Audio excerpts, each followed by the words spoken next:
already running the laps away here at Iowa. This field settling into a groove, looking all throughout this field. They're not taking it easy though. Side-by-side racing still going on a little bit farther behind. Tony Blake Brewer and Connor James currently duking it out for the final spot inside the top 5 as they head their way downtown to 3 and 4. Even though we have gotten a good swing of things going in this race, a good solid green flag run, doesn't mean these drivers are being 100% careful. They're still going for the moves. Let's look at the lunge from Rick Spencer Walt heading down into turn number 1 and 2. And side by side into through 3 and 4 as well. As up on the inside, Connor James trying to get past Joseph Tucker here through 3 and 4, trying to follow those in front. Rick Spencer Walt, who's just up in front now, and Connor James will indeed get through on Joseph Tucker, who maybe has taken off quite well in this restart, but the longer this run has gone on, the slower he's gone. Tony Blake Brewer is next in line, although he was running in the top 5 initially on that restart as well, so he's dropped a place or two compared to that restart here on this longer green flag run, but not as dramatically as Joseph Tucker has in the last few moments. Yes, as we continue to see these battles going on out there on the racetrack, I wonder what these racers may have to do when it comes to strategy around here as well. 100 laps at Iowa Speedway, not a short race by any means. So these competitors may have to worry about that, but they got to keep it on the road currently as Cole Watt's going to get shuffled out of a couple of spots. That was contact through 3 and 4 there, and look at this, Jeff Maconi trying to come through. Cole Watt still stuck up on the outside line. Carter Casey in the 4 car has already gone through, and in the background Mateo Mitchell is also trying to follow through. This is on board with Maconi now, who slips up the inside into 3 and 4, and he's now into the top 10, or is he? Cole Watts is still fighting on the outside. Yes, a look at Maconi in that number 86 car go, heading down into 1 and 2. Will he be able to get this move done fully, as he's still going to have to worry about that car on the outside of him? Survey says that he will clear him as they head their way on the back straightaway. Contact being made though. You can see Maconi having a saw at the wheel. Keep that car going in a straight line there. 3 wide off through 3. That's Maconi fighting with Mateo Mitchell and Cole Watts. Watts in that number 26 car who got shown the door, heading off through 3 and 4 a little bit earlier on in this race. Wants to try and get his bearing straight once again, but has been shuffled to the back of this pack. Has a little bit of ground to make up in that race car if he wants to jump up from 12, maybe make up a couple of more spots. As we've been keeping focus on this drama, I think I could see a whole lot of side-by-side racing going on a little bit further behind as well. It's going on all over the place at the moment. This circuit is about to become completely filled as well, I think, with cars. We're not too far away from that anyway, because Joel Brooks is quite a way off the back of the field. Although consistent lapping for the likes of Braxton Derisi and Larry Pace is quite a way away. Those front two have been battling away for some time now, but Pace still not able to find his way through as we approach 1/3 distance of this race already. Rick Spencer Walt is in 3rd place, who's caught them now. Connor James as well, Joseph Tucker and Tony Blake Brewer. I think it's not a stretch to say that the front 6 are all in the sort of leading group at the moment, as Larry Pace again gets close for the lead. Derisi is at the moment holding on though. Yeah, keep an eye on Larry Pace, a driver that the both of us have experience commentating here on Maconi Entertainment. Standout star from this past spring and summer when he would run and absolutely tear it up in those Maconi Orca boot camp races that we got to broadcast usually on Wednesdays here on Maconi Entertainment. Quick racer in the Orca cars. Let's see what he can do in these Xfinity machines. Bit of a tough ask, but let's see what he can manage, as he is currently being in battering with Braxton Deweese to try and jump into that race lead. Yeah, he's just been looking again and again down the inside there, but he's just not been able to get fully alongside for a while. He had briefly there, but not far enough. And this is, proving to be a relatively difficult circuit to overtake on. Pace is just going to have to bide his time a little bit here and look to find a way through some way, somehow, over the course of the next 66 laps, which we've still got to go here at Iowa Speedway. Pace another look down the inside there, but Derisi is holding on, just running his line really, running around the bottom, not being moved, not disturbed, and that's exactly how to keep a race lead, and he's doing exactly that in the 8 car so far. Yeah, it's working out right for him at the moment, running those consistent laps. He's not throwing caution to the wind.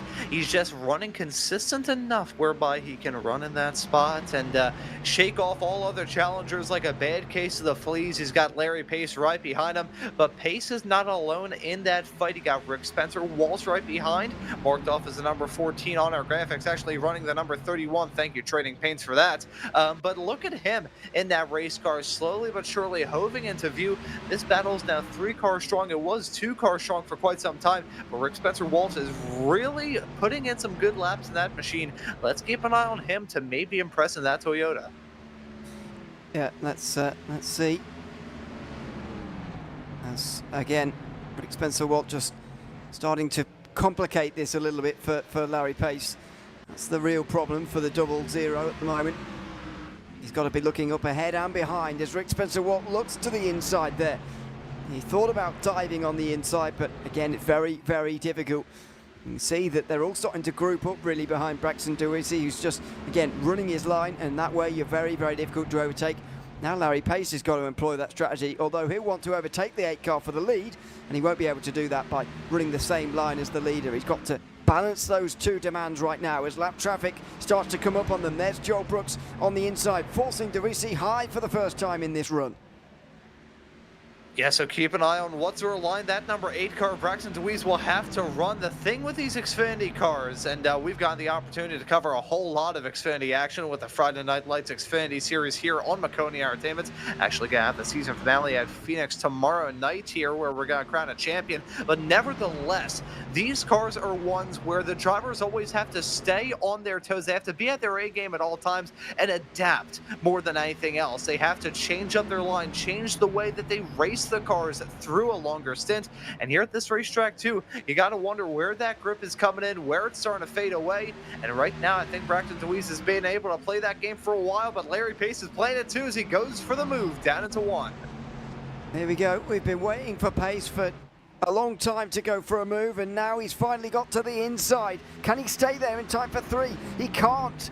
Every time he gets his nose slightly alongside and is not able to continue on the move, Deweese is just able to get back onto his normal line after a couple of corners of just going a little bit higher. He's able to just return to standard settings, and that's making it very, very difficult. I think what Pace has got to do here is force a bit of side-by-side that's going to last longer than just a couple of corners here.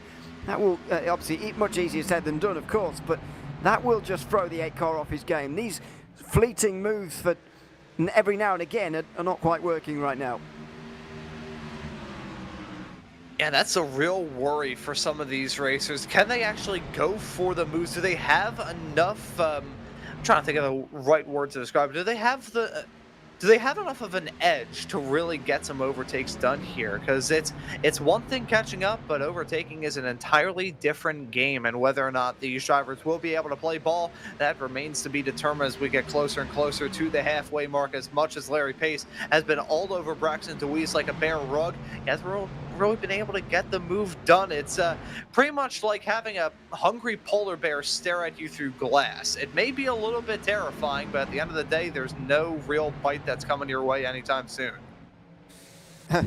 Well, it's for the moment stalemate at the front of the field. Connor James is still looking and making a pass for 3rd place on Rick Spencer Walsh, but not able to do it there either. This is a bit further back in the pack. Battle for 7th between Brian Conover, Brendan Argino and Jeff Maconi.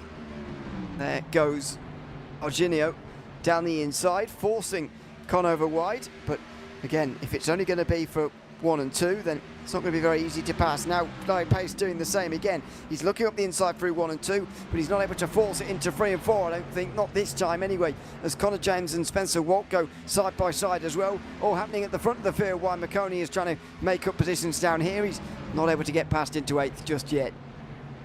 Yeah, the drama breaking out up and down the field. Drivers still trying to get some moves done on each other. And now as we get closer to the halfway mark, you gotta wonder what cars have been able to fall off and which ones are still running strong. Maconi certainly running strong as he was all over the back of Brendan Argentino. Coming out of turn number 4, goes for the move down into 1 and 2. Still gonna be side by side with him down the back straight away, but Maconi looking to stake his opportunity, jump his way up into 8th, but he has got a big challenge on his hands. That 88 car of Argentino still holding strong on that high side, running oh so close against that safer barrier, and Maconi not able to get that move done just yet. Got to worry about the cars a little bit farther behind. Mateo Mitchell in that number 82 machine, slowly but surely hoving into view. They also have to think about the car right in front. That's Brian Conover, I believe, in the number 97 car right in front of these racers, acting as a bit of a rolling roadblock, for lack of a better term, for those racers as well. Yeah, absolutely. When you're on a circuit like this and it's relatively difficult to overtake, you can end up like that, just in the way. Maconi trying his best to make some progress here in the first half of this race.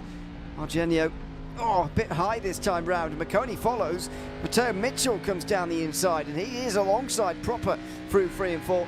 Again, Maconi able to get clear, and so there's no threat any longer. Lap 50.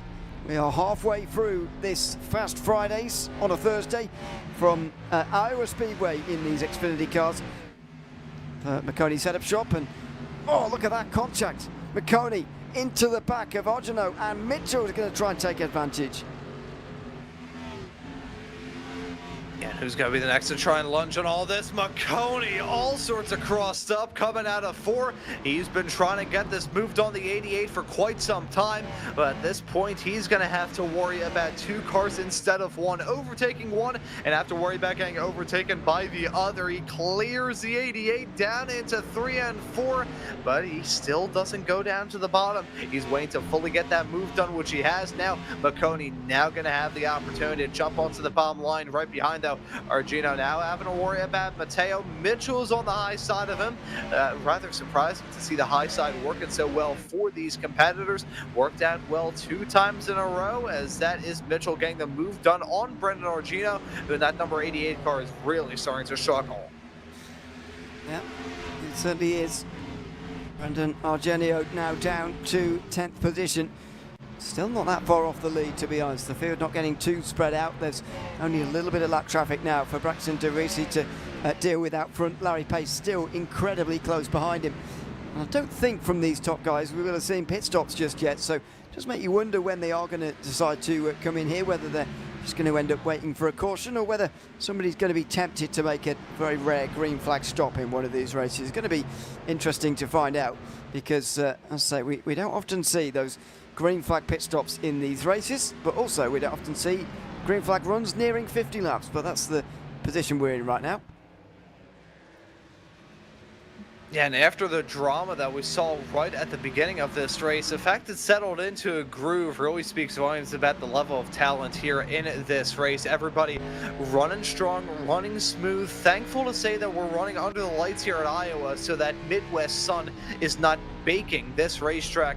As someone who absolutely adores the Midwest, I got the opportunity to go out there many times in my own racing adventures. I am happy to say that I was around as it was cool. Midsummer in the Midwest was never very fun. I think we're probably running it in fall conditions, though, so they may actually make the track a bit on the cool end instead of the other way around, as Larry Pace all over the back of the 8 still. Larry Pace has been just hoving in the rearview mirror of Braxton DeWeese more often than not. He's just been there, kind of getting in his head ever so slightly. I think the best way I could describe it is it's like a cat playing with a mouse before he eats it. Larry Pace has just been playing the patient game. Yeah, it certainly has. And at the moment, you begin to wonder whether it is just a case of toying with the leader, or whether he really is struggling to make this pass at the moment. I do get the feeling on occasion he's sort of really wanted to get past here and just not been able to. A slight brush of the wall there from DeRisi, who just enters a little bit higher than the white line, and there goes the run for Pace. You can see it visually as we're riding on board there, but again, Pace is not close enough coming down in towards turns 3 and 4. And again, he will have to wait even further. What a run that is, though, out of 3 and 4. He's going to have a look to the inside now. Is Larry Pace, and is this the best chance we've had for the lead? Halfway alongside, at the door, but look at that run round the outside when he's forced to go up there. Braxton Duisi is strong on the outside line. Yeah, DeWeese holding on to that spot still. He's just known exactly where to position that car so he can keep the race lead. Larry Pace has kind of had to play by his game. Got some lap traffic right in front, though. This could stack it up big time. Here comes Pace down the inside of DeWeese as they head their way down into turn number 1 and 2. Now there's contact right around him with the 1 and the 26.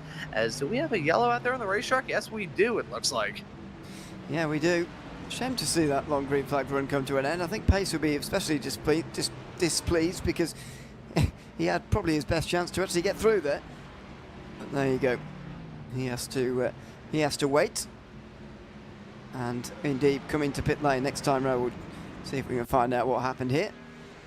Oh, already spinning on the backstretch here. Unusual place. The 11 car pretty hard into the wall, going pretty slowly. And just clips, oh dear, not looking in the mirrors, just clips the 76, that looks like, and spins down to the inside.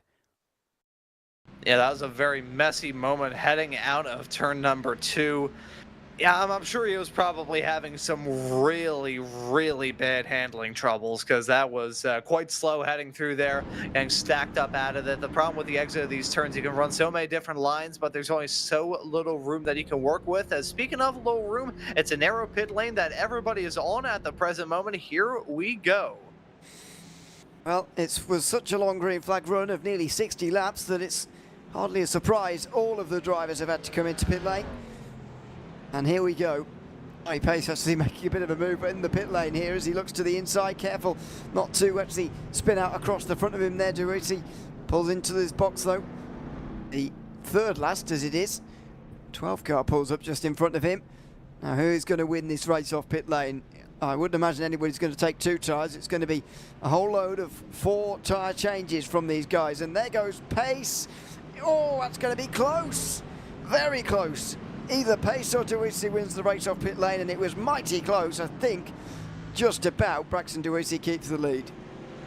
I think DeWeese holds on to it. Larry Pace got to be slotted right behind in P2. I'm sure he's going to try and strike while the iron is hot, jump into that top spot, and just try and run away with it as he usually does. I mean, Larry Pace, we have seen him absolutely dominate races in the past, but we've got ourselves some switch strategies. As per usual, it feels like Jeff Maconi going to be running the alternate strategy. I think he stayed out entirely, didn't even come down pit lane to take 2, just stayed out.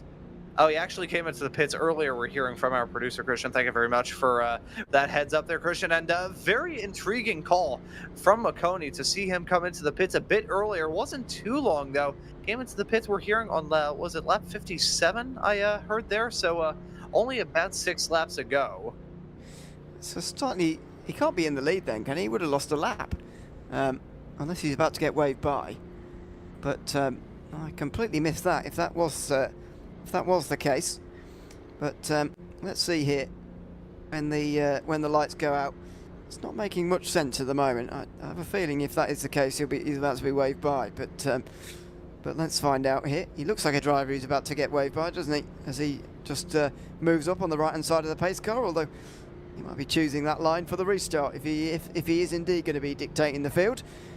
Let's go off here as he crosses the line. Maconi will go. So yeah, indeed, he did pit quite a few laps ago. Has to get back round onto the lead lap again, and he'll be on slightly older tyres. So he tried to kick off a green flag round of stops, and unfortunately that green flag run didn't go on quite long enough for his strategy to really pay off. Thankfully for Jeff, though, I think with him being waved around, as much as he'll have to scythe his way through the field, he will have some slightly hotter tires to try and do it, even though the tires may be feeling a slight burn of a slightly longer run than everybody else out there on the racetrack. We'll certainly keep tabs on that. We saw a very long green flag run leading into this. The real question is, with the yellows, is going to start off another green-yellow cycle, or are we actually going to settle this race back into a groove? Only time will tell us that pace car about to turn down pit lane and put this field back under green flag conditions again. Well, if we have a green flag run like we did last time, the race will be over before you know it. Let's see, 36 laps to go. About third. Oh, and Jeff Maconi's been black flagged here. I don't know if he has the powers to clear that for himself, but Grace is back underway, and Pace maybe has to take this opportunity, but no, he's on the outside and he's going to be overtaken. Tucker on the inside moves to second. As we see these racers still line astern up towards the front, right behind it is absolute pandemonium. That's a driver with a big wiggle and a huge hit into the outside wall. Oh, goodness. That is a big mess through the turn 3 and 4. Carter Casey has come to a stop. Oh dear, that car is wrecked. Matt Mingo has got a front right tyre that is not operating as it should be. Not sure whether that is the smoke from the tyre or whether he's got engine trouble as well now. But that front right tyre is not turning anymore. Carter Casey comes down pit lane. That'll be it for him. We've already got Joel Brooks, Tommy Sweeney and Ryan Jones off the lead lap and likely out of contention. We may well have just seen another couple in this big smash through turn 3 and 4. Yeah, and considering he had one of the hardest impacts, it is strangely fitting, for lack of a better term, that started with the number 4. You can see him already damaged on the back end of that race car, a bit of a wiggle, and that was a sledgehammer shot into that outside wall. That was worse, though, for the 82 and the 6. The 82 dang near rolled that car over as he got hit. That could have ended so much worse for all of them. I think the 82 had, I'm trying to figure out who had the most wild ride and all of that. Very lucky that this track has safer barriers. In fact, the first track ever built with no outside concrete retaining wall. It is just safer barriers here on this racetrack. And that would have certainly softened what was overall a severe impact.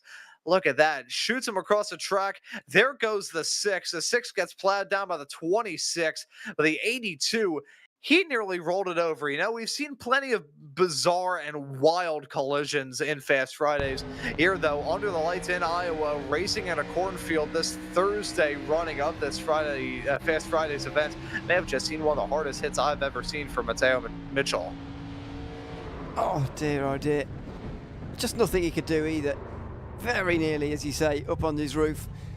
And the fact he hasn't got the worst damage out of everybody from that is quite remarkable, but there you have it. Lights are off on top of the pace car, and we'll do it again in a moment, but that was a pretty much perfect restart, wasn't it, from Duisi. Not a perfect start for Larry Pace, although he'll hope to do what Tucker did to him only on that last restart. Yeah, so now that we get into another, at least we're keeping our fingers crossed that is a brief green-yellow cycle. These racers may try and turn up the aggression as we get farther along. I mean, hey, in the not too far off future, we'll only have 30 laps left to go. So gotta wonder what the level of aggression has been on these restarts. If we can chronicle it, probably getting higher up and closer to a 10. I think we'll probably be at a 6 or 7 here on this restart. Let's see how it goes. Into the restart zone, and we are underway again. Great jump for Duiti. Everyone caught off guard by that. Even Pace, who should be right up his tailpipes at the moment, trying to get into second. He is on the inside of Tucker though, and he should get second unless he gets boxed in here by the other 8 car. Tucker on the outside is now going to be the one boxed in. A little bit of contact with the wall indeed in the background as well, as Pace dives into 3 and 4, desperately trying to keep second in a way that or get second, I should say, in a way that Tucker did to him. Oh, he very nearly turns him coming off for 4. Oh, all 3 of them had their own fair share of drama as they headed their way off through that part of the track. Tucker nearly turned Deweese. Tucker nearly got turned by Larry Pace. They're 3 wide right behind. These racers clearly do not fear death. Close quarter stuff all throughout this field as we're now in the final 30. Who's going to win out in all this? Who's going to win out that 3 wide action? Not sure if anybody's going to win out in all that as they made contact, and I thought I saw a driver spitting off into the infield. We did not. We remain green. Braxton DeWeese still your race leader as pandemonium breaking out all throughout this field. Yeah, it is pandemonium down the back end of the field, but they get away with it, thankfully. Through turn 4 and onto the start-finish line again, and a look there from Connor James, that is, down the inside of Tony Blake Brewer, who is indeed through now. That's Connor James, that is. Up into 4th position. 3 wide again in the background, very nearly. It's only a brief moment that time round. And Larry Pace, by the way, did get back to second. So it seems that the inside line is certainly the place to restart from, whether that's in 1st place or 3rd. They normally end up 1 and 2. Yeah, I think that outside has a lot more asphalt transitions to worry about there. Just kind of going off and just looking at the dynamics of it on the lines that those racers take, as that's a sledgehammer hit for the 88 coming out of turn number 2. The 4 goes into the wall, the 1 collected in that incident as well. We are back under yellow, as that was a huge shot into the outside wall, coming onto the back straightaway with the 88 pretty much hit head on. We're hearing that 17 also picked up a meatball flag and all that as well. Can't necessarily say that I'm surprised. 73, my apologies there. Sorry. So you can see the 1 with smoke piling out of the back. On 73 laps left, it was the 17 involved, and close enough numbers. I'll give it credit where credit is due. I'm a little bit dyslexic myself, so that's why I usually get the numbers mixed up. As we see the 1 and the 88 make that bit of contact, the 1 gets a bit of a wiggle, and then bang, there you go. It looked like the 88 kind of clipped that wall in an odd way, as Jeff Maconi got collected in that too. I think Maconi just about avoided it. The 88 goes hard into the inside wall, but I've got to say, it did not give any room on the outside to that 1 car, which is even worse damaged there. Even worse damaged? That's not English, is it really? Damaged even worse? Anyway, this is what the guys saw. That's Maconi just in front. You see the 1 car already driving down the wall, but that still doesn't give a right for the car on the inside to drive him up into the fence. And bang, there you go. You're right. Maconi did get involved in that. He didn't quite avoid it completely. Misread that initially. So we'll see what the damage is like for all these guys, because it could be fairly severe for some of those involved in that latest crash. I'll tell you what, seeing the 88 and the 86 all around each other. At first, when I saw that incident, saw the 88 end up in the wall, I thought it was Maconi. It looked vaguely similar from a distance, albeit my eyes don't really work like eyes. I think my feet would probably work better than my eyes work as eyes, frankly. I remember one time I got a vision test done, and my doctor said I had 20/50 vision in my left eye. And I don't think that means that I can see off into the future. I think that means that I could not see a cannonball getting fired my way. I'm not sure. I'm not sure what that means either in optician speak. But or if that you don't call them that, do you? Eye doctor? Is that what you? Yeah, eye doctor, optometrist, I think is the term that I use. See, I've had some bad experiences with eye doctors. That was the one at my regular doctor's office back in like 2019. My first optometrist, he one time gave me a glasses prescription where one of the lenses was like paper thin, the other was basically like a Coke cap, and I'm trying to think of the last one that I had before I got my glasses off at the last place, that I will not mention my name unless they gave me money to mention that specifically. I asked them for my prescription, and they just typed out random numbers and then just sent it off to me in an email. So I'm like, okay, thank you very much. I'll go screw myself, I guess. It's good caution, chat. Meantime, green flag again. Maconi with a real run on the outside there. That can't be legal. He's 3 wide on the outside line, very high, and he'll be out of the black tarmac on the inside there, which is not where you want to be. He will just drift now a bit lower, thankfully, but dear me, that was all over the place there. Another good restart though for Duisi, who is controlling this race, and the longer he controls like this, the more likely it is that he's going to be able to hold on for the next 23 laps in the lead. As we got a spin in the background, will it cause a caution? Not yet. Yeah, he's on the infield, running down there. I think I was going to call that a drag strip, but that most certainly isn't. That's a 6 car now rejoining the racetrack, trying to get back up and rolling. Unfortunate moment for Matt Mingo.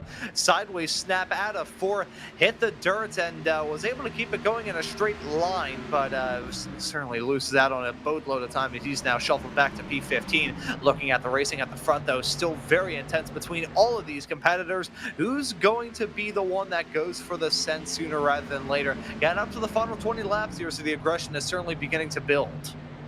It is. Oh, close. Very close there. Wilson got his nose chopped off. Oh, and a big slide in the outside line as well there for Brian Conover, who's going to drop down the field. Jeff Maconi to the top 10, and Brett Tyson down the inside into 11th. That was a big slide, but Conover does well to hold on to it and not spin the car out in front of half the field. We stay green again on this lively restart inside the last 20 laps we're about to be. Duisi just in front of Joseph Tucker, the latest driver to challenge for the lead. Yeah, so Larry Pace couldn't do it. Let's see if